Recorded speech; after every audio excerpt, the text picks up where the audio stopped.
वालेकुम रहमतुल्लाहि व बरकातुहू। My dear students and viewers, उम्मीद है आप सब लोग खैरियत से होंगे। स्टूडेंट्स, जैसा कि आप जानते हैं कि अपने प्रीवियस लेक्चर में हमने हाइपोथेसिस का टॉपिक जो है वो स्टार्ट किया हुआ था।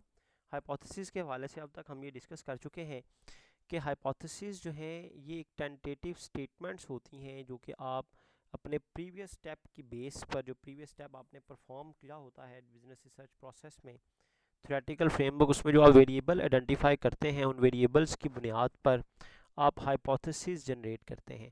उन वेरिएबल्स का जो टेंटेटिव रिलेशनशिप है उसकी बेस पर आप डिफरेंट टाइप ऑफ हाइपोथेसिस जो है वो डेवलप करते हैं, डिपेंडिंग अपॉन के वो हाइपोथेसिस जो हैं वो some time positive relationship show करते हैं, some time negative relationship show करते हैं, और some time they shows no relationship.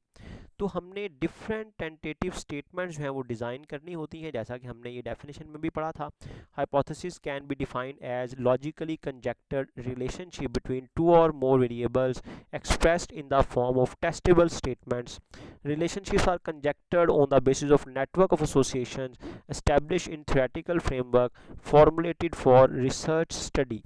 By testing the hypothesis and confirming the conjectured relationship, it is expected that the solution, वो जो solution आपको identify होगा उसकी बेस पर ही आपने फाइनल रिजल्ट जो है वो निकालना होता है, जो कि अल्टीमेटली आपकी प्रॉब्लम को रिजॉल्व कर देता है। तो ये जो टेंटेटिव स्टेटमेंट्स हैं जिनके बारे में मैंने प्रीवियस लेक्चर में भी आपको बताया कि टेंटेटिव स्टेटमेंट्स क्या हैं, कि हम डिफरेंट वेरिएबल्स के दरमियान, जैसा कि मैंने कल एग्जांपल में आपको बताया कि हमने कहा जी वर्क फोर्स डाइवर्सिटी का पॉजिटिव इम्पैक्ट है ऑर्गेनाइजेशनल इफेक्टिवनेस पर, या वर्क फोर्स डाइवर्सिटी का नेगेटिव इम्पैक्ट है ऑर्गेनाइजेशनल इफेक्टिवनेस पर, या वर्क फोर्स डाइवर्सिटी का कोई रिलेशनशिप नहीं है ऑर्गेनाइजेशनल इफेक्टिवनेस के साथ, या जैसे मैंने बताया जी work force diversity there is a relationship. Relationship का तो पता हो लेकिन ये ना पता हो कि वो रिलेशनशिप पॉजिटिव है या नेगेटिव है। तो स्टार्ट करते हैं जी। आज हमने टाइप्स ऑफ हाइपोथेसिस डिस्कस करनी है।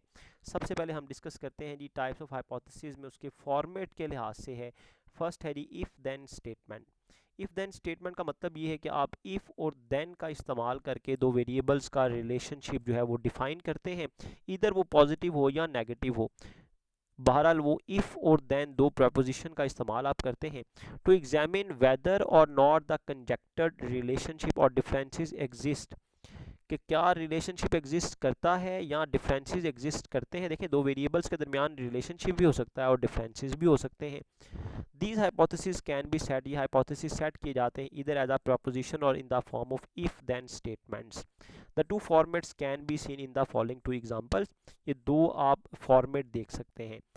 एक में आपने ये टेंटेटिव स्टेटमेंट जो है वो डिज़ाइन की थी, employees who are more healthy, वो एम्प्लॉयज़ जो ज़्यादा हेल्दी होंगे, will take sick leaves less frequently, कि वो सिक लीव्स कम लेंगे, लीव्स पर कम जाएंगे। देखें ये इनवर्स रिलेशनशिप है, मोर हेल्दी होना और उसका इम्पैक्ट क्या है, लेस सिक लीव्स।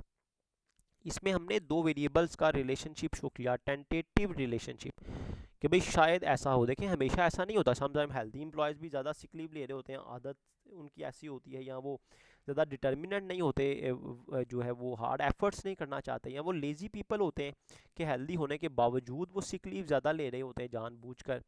लेकिन ये हमने टेंटेटिव स्टेटमेंट्स बनानी है कि शायद ऐसा हो, शायद ऐसा हो। अब इसी हाइपोथेसिस को इस तरह भी लिखा जा सकता है, इसका फॉर्मेट जो है वो इस तरह से भी डिज़ाइन किया जा सकता है। if employees are more healthy if employees are more healthy then they will take sick leaves less frequently। तो हम हाइपोथेसिस को if then स्टेटमेंट का इस्तेमाल करके इस तरह भी शो कर सकते हैं। उम्मीद है आप मेरी बात समझ रहे होंगे। if employees are more healthy then they will take sick leaves less frequently, और यहाँ पर employees who are more healthy will take sick leave less frequently. तो ये दोनों फॉर्मेट ठीक है, दोनों तरह से हाइपोथेसिस जो है वो फॉर्मेट के लिहाज से डिज़ाइन किए जा सकते हैं। अल्टीमेटली आपको ये पता होना चाहिए भाई हाइपोथेसिस में दो वेरिएबल का टेंटेटिव रिलेशनशिप जो है वो एक्सप्रेस किया जाता है, जिसको बाद में टेस्ट किया जाना है। मतलब इस स्टेटमेंट को हम टेस्ट करेंगे बाद में आने वाले स्टेप्स में रिसर्च प्रोसेस के, कि क्या वाकई ही ऐसा है, हेल्दी एम्प्लॉयज़ जो है वो सिक लीव्स कम ले रहे हैं या ज़्यादा ले रहे हैं। तो ये एक टाइप हो गई जी हाइपोथेसिस की, that is if then statement, और according to on the basis of format the type of hypothesis. Next type है directional and non directional hypothesis. Directional और नॉन डायरेक्शनल हाइपोथेसिस कौन से होते हैं जी? ऐसे हाइपोथेसिस हैं जो दो वेरिएबल्स के दरमियान में रिलेशनशिप या तो शो करते हैं, अगर रिलेशनशिप शो होगा तो दैट इज कॉल्ड डायरेक्शनल। मतलब रिलेशनशिप का होना तो ठीक है, लेकिन किस सिमत में है, डायरेक्शन क्या है, क्या वो पॉजिटिवली रिलेटेड है या नेगेटिवली रिलेटेड है, डायरेक्शन का पता होता है। और ऐसे हाइपोथेसिस जिसमें आप ये तो बता देते हैं कि दो वेरिएबल्स के दरमियान में कोई ना कोई ताल्लुक है, लेकिन उस ताल्लुक का की डायरेक्शन क्या है, इंक्रीज हो रहा है, डिक्रीज हो रहा है, एक बढ़ रहा है दूसरा कम हो रहा है, एक बढ़ रहा है दूसरा भी बढ़ रहा है। मतलब आप इस सेंस में डायरेक्शन नहीं बताते कि भाई इनका रिलेशनशिप क्या है, क्या एक के इंक्रीज होने से दूसरा भी इंक्रीज हो रहा है या नहीं हो रहा, एक के कम होने से दूसरा भी कम हो रहा है या नहीं हो रहा। तो बात फॉलो करें जी, अगर दो वेरिएबल्स के दरमियान सिर्फ आप रिलेशनशिप बता दें भाई इनके दरमियान कोई रिलेशनशिप है, ये ना बताएं कि भाई वो पॉजिटिव है या नेगेटिव है, तो उसको हम कहते हैं नॉन डायरेक्शनल। और अगर आप दो वेरिएबल्स के दरमियान रिलेशनशिप बताएं और बताएं भाई ये इसकी डायरेक्शन ये है, मतलब एक के इंक्रीज होने से दूसरा डिक्रीज हो रहा है, या आप ये कह दें कि एक के इंक्रीज होने से दूसरा भी इंक्रीज हो रहा है, तो this is called directional hypothesis.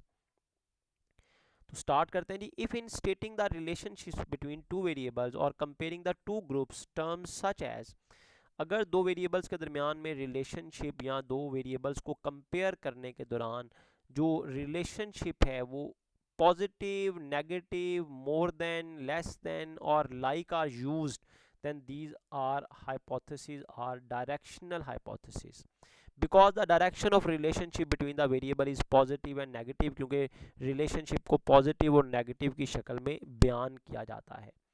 As in example number 5.17, ये एग्जाम्पल आपके सामने है। The greater the stress experience in the job, जितना जॉब में एक्सपीरियंस ज़्यादा होगा, the lower the job satisfaction of the employees. तो देखें ये इनके दरमियान इनवर्स रिलेशनशिप है कि भाई अगर ज़्यादा स्ट्रेस होगा तो जॉब सेटिस्फेक्शन कम हो जाएगी।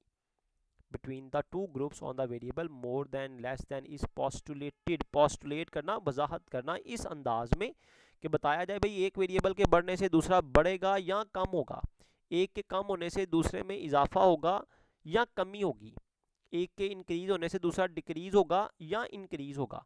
तो डायरेक्शन जब बताई जाएगी, सिमत बताई जाएगी इंक्रीज और डिक्रीज की शक्ल में, लेस और मोर की शक्ल में, पॉजिटिव और नेगेटिव की शक्ल में, तो ऐसे हाइपोथेसिस को कहते हैं डायरेक्शनल हाइपोथेसिस। एक और एग्जांपल है जी, women's are more motivated than men. Direction का पता चल गया ना, इसका मतलब है वुमेन ज़्यादा मोटिवेटेड है, मैन कम मोटिवेटेड है। अगर हम कहें जी there is a difference of motivation in man and women, हम कहें जी डिफरेंस है लेकिन सिमत का नहीं पता किसकी ज़्यादा और किसकी कम है, तो वो होता है नॉन डायरेक्शनल। लेकिन यहाँ पर हमने क्लियरली उसकी डायरेक्शन बताई कि वुमेन जो है वो ज़्यादा मोटिवेटेड है, मैन कम मोटिवेटेड होते हैं on their jobs. On the other hand अब आ जाए जी नॉन डायरेक्शनल हाइपोथेसिस की टाइप पर, यहाँ पे इसको हाईलाइट कर लीजिएगा, इसको अलग से हेडिंग दे दीजिएगा। On the other hand non directional hypothesis are those that do postulate are relationship और डिफरेंसेस, जो ये तो बताते हैं, पोस्टुलेट तो ये करते हैं कि देयर इज अ रिलेशनशिप या देयर इज अ डिफरेंस, लेकिन डायरेक्शन नहीं बताई जाती, सिमत नहीं बताई जाती कि किसके बढ़ने से कौन सा बढ़ेगा, किसके कम होने से कौन सा कम होगा। But offers no indication of the direction of these relationship, लेकिन ये इंडिकेट नहीं करता कि डायरेक्शन ऑफ रिलेशनशिप क्या है। In other words, though it may be conjecture that there would be a significant relationship between two variable, although ये तो बता रहा होता है कि दो वेरिएबल्स के दरमियान में ताल्लुक है, we may not be able to say whether the relationship would be positive or negative, लेकिन हम ये नहीं कह सकेंगे यहाँ पर इस स्टेज पर कि क्या ये रिलेशनशिप जो है ये पॉजिटिव है या नेगेटिव है।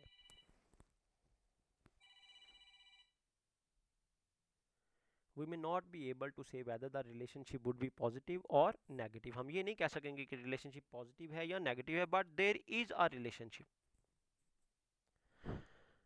There is a relationship between age and job satisfaction. देखिए अब क्या पता चल रहा है जी, there is a relationship, relationship है जॉब सेटिस्फैक्शन में और एज में। क्या रिलेशनशिप है, क्या मतलब कि हमें ये नहीं पता कि एज ज़्यादा एज वाले लोग जॉब से सेटिस्फाइड होते हैं या कम एज वाले लोग जॉब से सेटिस्फाइड होते हैं।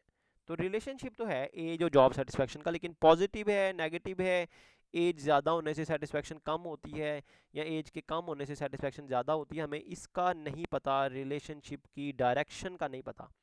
तो ये क्या है जी, ये नॉन डायरेक्शनल हाइपोथेसिस है।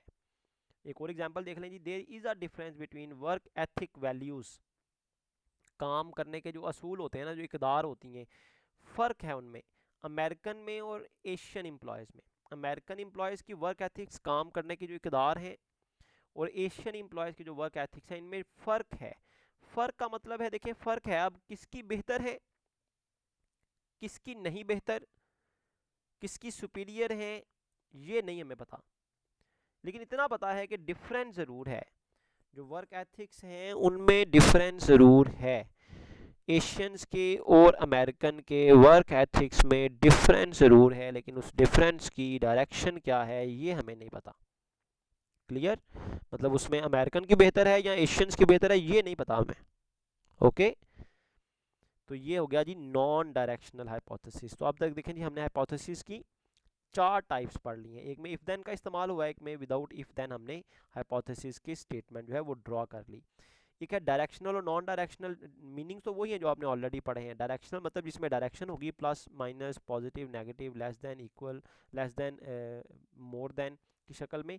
और एक हाइपोथेसिस नॉन डायरेक्शनल हो गई जिसमें कोई डायरेक्शन नहीं बताई जाती but there is a relationship. Next type है जी null and alternate hypothesis. Null hypothesis and alternate hypothesis, सबसे पहले डिस्कस करते हैं जी नल और हाइपोथेसिस और अल्टरनेट हाइपोथेसिस क्या होते हैं। नल हाइपोथेसिस ऐसे हाइपोथेसिस हैं जो बताते हैं कि दो वेरिएबल्स के दरमियान में कोई रिलेशनशिप नहीं है। मतलब वो वेरिएबल आपकी स्टडी में इस्तेमाल तो हो रहे होते हैं, उनको आपने डिपेंडेंट और इंडिपेंडेंट का नाम तो दिया होता है, लेकिन आप यहाँ पर अज्यूम करते हैं कि मुमकिन है जब हम अपना डाटा एक्चुअली गैदर करें तो उनके दरमियान में कोई सिग्निफिकेंट रिलेशनशिप ही ना हो, कोई अहम ताल्लुक ही ना हो, एक के बढ़ने या कम होने से दूसरे पे खातिर ख्वाह सिग्निफिकेंट अफेक्ट ही ना हो रहा हो। तो ऐसे हाइपोथेसिस जो दो वेरिएबल्स के दरमियान में रिलेशनशिप को नल कर दें, ज़ीरो कर दें, कह दें भाई, जैसे फॉर एग्जांपल हमने पढ़ा जी मैन और वुमेन के जो जो मोटिवेशन लेवल है ना वो उसमें डिफरेंस है, तो ये क्या हो गया, ये नल नहीं है। नल का मतलब अगर हम कहते हैं ना दोनों के जो मोटिवेशन लेवल है वो सेम है तो फर्क ही कोई नहीं है, इसका मतलब ये कौन सा हाइपोथेसिस होगा, नल। और अगर हम कहें जी वुमेन और मेन के जो मोटिवेशन लेवल है उसमें फर्क है, that is called an alternate, कि जो कोई ना कोई रिलेशनशिप बता तो रहा है ना। नल तो कह रहा है जी जीरो रिलेशनशिप है, कोई रिलेशनशिप नहीं, चीज़ें सेम हैं, उनमें कोई फ़र्क नहीं है, या एक के बढ़ने से दूसरे पे कोई फ़र्क नहीं पड़ता, एक के कम होने से दूसरे पे कोई फ़र्क नहीं पड़ता, दोनों का आपस में कोई ताल्लुक नहीं है। लेकिन अल्टरनेट आपको कोई ना कोई ताल्लुक ज़रूर बताता है। ऐसा हाइपोथेसिस जो दो वेरिएबल्स के दरमियान में किसी ना किसी किस्म का ताल्लुक ज़रूर बताता है, वो पॉजिटिव भी हो सकता है, वो नेगेटिव भी हो सकता है, लेस देन मोर देन, या इतना ही कह दिया जाए कि दो वेरिएबल्स के दरमियान में कोई ना कोई रिलेशनशिप ज़रूर है। देयर इज बेशक उसकी डायरेक्शन ना बताई जाए, होगा वो क्या, अल्टरनेट, क्योंकि वो दो वेरिएबल्स के दरमियान में रिलेशनशिप बता रहा है। तो ऐसा हाइपोथेसिस जो दो वेरिएबल्स के दरमियान में रिलेशनशिप ना बता रहा हो या उनको सिमिलर कह रहा हो, कहा जाए भाई इनमें कोई डिफरेंस नहीं है, ये सेम है, या एक के बढ़ने या कम होने से दूसरे पे कोई फ़र्क नहीं पड़ता, ऐसा हाइपोथेसिस नल हाइपोथेसिस कहलाता है। और इसके बरअक्स, इसके ऑपोजिट ऐसा हाइपोथेसिस जो कोई ना कोई रिलेशनशिप बता रहा हो, ऐसे हाइपोथेसिस को हम कहते हैं ये अल्टरनेट हाइपोथेसिस है। The null hypothesis is a proposition that state a definitive exact relationship between two variable, that it states that the population correlation between two variable is equal, दो वेरिएबल्स के दरमियान में ताल्लुक जो है वो जीरो है, इक्वल है, बराबर है, और that the difference in the mean of two group in the population is equal to zero, या उनके दरमियान में डिफरेंस जीरो है, और some definite number. In general, the null statement is expressed as no significant relationship between two variable or no significant difference between two group, as we will see in the various examples in this chapter. To alternate the alternate hypothesis के बरक्स, यहाँ तक देखें एक point हो गया, null hypothesis की definition हो गई, यहाँ से अब अल्टरनेट की डेफिनेशन शुरू हो रही है। इन दोनों को अलग अलग हेडिंग दे देंगे तो ये अलग अलग टाइप आपके पास बन जाएंगी पेपर पॉइंट ऑफ व्यू से लिखने के लिए, प्रेजेंटेशन के पॉइंट ऑफ व्यू से। The alternate hypothesis which is the opposite of the null, null का बिल्कुल ऑपोजिट है। नल में कोई रिलेशनशिप नहीं बताया जाता, चीज़ों को सिमिलर कह दिया जाता है, डिफरेंस को जीरो कह दिया जाता है, चीज़ें इक्वल हैं ये कह दिया जाता है। जबकि अल्टरनेट में कहा जाता है भाई नहीं इक्वल नहीं है, एक ज़्यादा है एक कम है, एक इंक्रीज होगी दूसरी भी इंक्रीज होगी, या देयर इज़ अ रिलेशनशिप, इनके दरमियान में किसी ना किसी किस्म का ताल्लुक ज़रूर है। Is a statement expressing relationship between two variable और indicating differences between the groups. For example, the null hypothesis in respect of group differences state in our example number 5.18 5.18 में हमने कौन सी एग्जांपल डिस्कस की थी, वुमेन एंड मैन के बारे में example थी, women are more motivated than man, women जो है वो मैन से ज़्यादा मोटिवेटेड है। तो ये कौन सा हुआ, ये अल्टरनेट है। जबकि नल में हमने क्या कहना था जी, मैन और वुमेन इक्वल है। देखिए ये जो सिग्मा का साइन इस्तेमाल किया जाता है ना, ये हाइपोथेसिस के लिए किया जाता है। आप एच भी कर सकते हैं, सिग्मा भी कर सकते हैं, ये डिनोशंस हैं जो इस्तेमाल की जाती हैं। यहाँ पर हमने कहा जी sigma M is equal to sigma W, man का मोटिवेशन लेवल वुमेन के मोटिवेशन लेवल के इक्वल हो गया, मतलब हमने कहा जी डिफरेंस है ही नहीं है। तो this is called null hypothesis, को जीरो से नल नॉट से जाहिर किया जाता है। या हम कहें जी इसको इक्वल साइन के लेफ्ट साइड पर लें, इसका मतलब इन दोनों में जो फर्क है ना वो जीरो है, मतलब ये दोनों सेम है। This is also called a null hypothesis. तो नल हाइपोथेसिस को इक्वल से भी जाहिर किया जाता है, या इन दोनों के डिफरेंस को जीरो से जाहिर कर दिया जाता है। जीरो का मतलब है ये दोनों सिमिलर हैं, सिमिलर होने का मतलब ये है इनके दरमियान में कोई फ़र्क नहीं है, या ये दोनों इक्वल हैं। तो इक्वल हो जाना या इनका डिफरेंस जीरो हो जाना, this is called a null hypothesis. इसके बरक्स एक अगर नल हाइपोथेसिस को एच नॉट से जाहिर किया जाता है, एच नॉट से जीरो से, और अल्टरनेट को एच ए से जाहिर किया जाता है। अल्टरनेट कई किस्मों के हो सकते हैं, कुछ में पॉजिटिव रिलेशनशिप शो किया जाता है, कुछ में नेगेटिव रिलेशनशिप शो किया जाता है, कुछ में सिर्फ इतना कहा जाता है भाई there is a relationship. The alternate for the above example would statistically be set as follows. देखें जी मैन का मोटिवेशन लेवल कम है वुमेन से, तो ग्रेटर देन मैन, वुमेन का मोटिवेशन लेवल ग्रेटर है मैन से, ग्रेटर देन का निशान है ना, तो इसका मतलब हुआ there is an alternate relationship. यहाँ पर कहा जा रहा था नल में इक्वल है या इनका डिफरेंस जीरो है, जबकि यहाँ पर कहा जा रहा है जी वुमेन का मोटिवेशन लेवल ज़्यादा है मैन का मोटिवेशन लेवल कम है। यहाँ देखें इस तरह भी शो किया जा सकता है अल्टरनेट को एच ए से, वुमेन का मोटिवेशन लेवल वुमेन का ग्रेटर है किससे, मैन से, तो इसको इस तरह भी शो किया जा सकता है। यहाँ देखें जी एच नॉट था null hypothesis, mean is less than motivation of man is less than motivation of women, motivation of women is greater than motivation of man. ये मिस्टेक है, यहाँ पर एच ए आना है, एच ए, यहाँ पर क्या आना है, यहाँ देखें एच नॉट है ना, तो यहाँ पर एच ए आना है, तो ये मिस्टेकनली यहाँ लिखा हुआ है एच ए, यहाँ पर कर लें, यहाँ पर भी एच ए कर लें। For the non-directional hypothesis, the mean group difference in the work ethic value in example number 5.20 5.20 example में क्या हमने कहा था कि there is a difference, तो ये भी अल्टरनेट हुआ ना, तो work ethic value for American and Asian, alternate तो है, अल्टरनेट डिफरेंट टाइप के हो सकते हैं, अल्टरनेट में डायरेक्शनल भी हो सकते हैं, नॉन डायरेक्शनल भी हो सकते हैं, अल्टरनेट में आप इफ देन स्टेटमेंट भी यूज़ कर सकते हैं, सिंपली भी कह सकते हैं। तो ये डिफरेंट टाइप है on the basis of their particular characteristics. तो यहाँ पर हमने नल और अल्टरनेट रिलेशनशिप की बेस पर, वहाँ पर ऊपर हमने डायरेक्शन और नॉन डायरेक्शनल डायरेक्शन की बेस पर, और सबसे पहले हमने जो फॉर्मेट की बेस पर हमने कहा था जी डिफरेंस है। For the non directional hypothesis of the mean group in the work ethics, हम कहते हैं जी एशियंस के, American sorry, A M for American, A S for Asian, American और एशियन के वर्क एथिक्स सेम है या इन दोनों में फ़र्क क्या है, ज़ीरो है, तो this is called a null hypothesis. इसके बरक्स अगर हम ये कहें where H not represent the null hypothesis is a American is the mean work ethic value of Americans, AS का लफ्ज़ इस्तेमाल किया जाता है is the mean work ethic values of Asians, the alternate hypothesis for the above example would statistically be set as, alternate hypothesis क्या है जी, इन दोनों के दरमियान में greater than और equal का कोई ना कोई निशान, हम कहेंगे इन दोनों में कोई ना कोई ताल्लुक है, इन दोनों में फ़र्क है। तो हमने इसको इक्वल का साइन नहीं लगाया या माइनस करके ज़ीरो नहीं लिखा, हमने कहा जी अमेरिकन और एशियन में रिलेशनशिप है, तो रिलेशनशिप को इस तरह से जाहिर किया जाता है where H A represent the alternate hypothesis, American and Asians are the mean work ethic values, A M का लफ्ज़ इस्तेमाल किया जाता है जी एथिक वैल्यू ऑफ अमेरिकन के लिए, और ए एस का वर्ड इस्तेमाल किया जाता है एथिक्स वैल्यूज़ ऑफ एशियंस के लिए रिस्पेक्टिवली।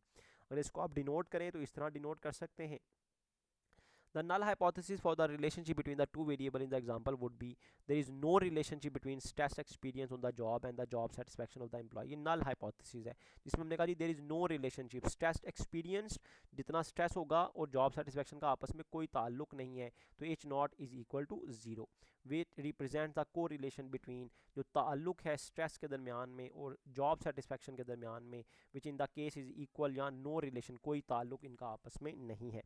तो इसके बरक्स अगर आप अल्टरनेट हाइपोथेसिस देखें, the alternate hypothesis for the above null which has been expressed directionally in example number 5.17 can be statistically expressed as कि एच ए क्या है जी, लेस दैन इक्वल टू, कोई ना कोई ताल्लुक ज़रूर है, कोई ना कोई रिलेशनशिप ज़रूर है. और इसके बरक्स अगर हम नल हाइपोथेसिस करें तो हम कहते हैं जी H not is equal to 0. तो इस तरह देखें जी आप जो है वो हाइपोथेसिस जो है वो डिज़ाइन करते हैं. हाइपोथेसिस को डिफरेंट फॉर्म्स में लिखा जा सकता है. आप हाइपोथेसिस को इफ़ देन स्टेटमेंट की शक्ल में लिख सकते हैं, डायरेक्शनल और नॉन डायरेक्शनल की शक्ल में लिख सकते हैं, और नल और अल्टरनेट हाइपोथेसिस जो है वो बनाए जाते हैं. ये हाइपोथेसिस बनाने के बाद इन्हीं को टेस्ट किया जाता है स्टैटिस्टिकल टूल अप्लाई करके और डिफरेंट डाटा गैदरिंग्स करके, सैम्पलिंग करके, क्वेश्चनिंग करके, इंटरव्यूज़ के बाद जो है आप इन हाइपोथेसिस को का एनालिसिस करते हैं कि इनमें से कौन सा एक्सेप्ट होगा, कौन सा रिजेक्ट होगा. तो यहाँ पर हमने हाइपोथेसिस की डेफिनेशन को भी दोबारा पढ़ लिया, इसकी डिफरेंट टाइप्स को एग्जांपल्स के साथ पढ़ लिया. तो ये टॉपिक हमारा यहाँ पर कंप्लीट हो गया, टॉपिक भी कंप्लीट हो गया, और जो रिसर्च प्रोसेस का 5th स्टेप था वो भी हमारा अल्हम्दुलिल्लाह कंप्लीट हो गया. उम्मीद है आपने इस टॉपिक को अच्छी तरह अंडरस्टैंड कर लिया होगा. कोई प्रॉब्लम हो आप व्हाट्सएप ग्रुप में भी पूछ सकते हैं, और जो यूट्यूब चैनल में कमेंट बॉक्स में कमेंट भी कर सकते हैं. तो अपने लेक्चर को मैं यहाँ पर वाइंड अप करता हूँ इस दुआ के साथ कि अल्लाह ताला हम सब के आमीन नासिर हों. जज़ाकुमुल्लाह खैरा.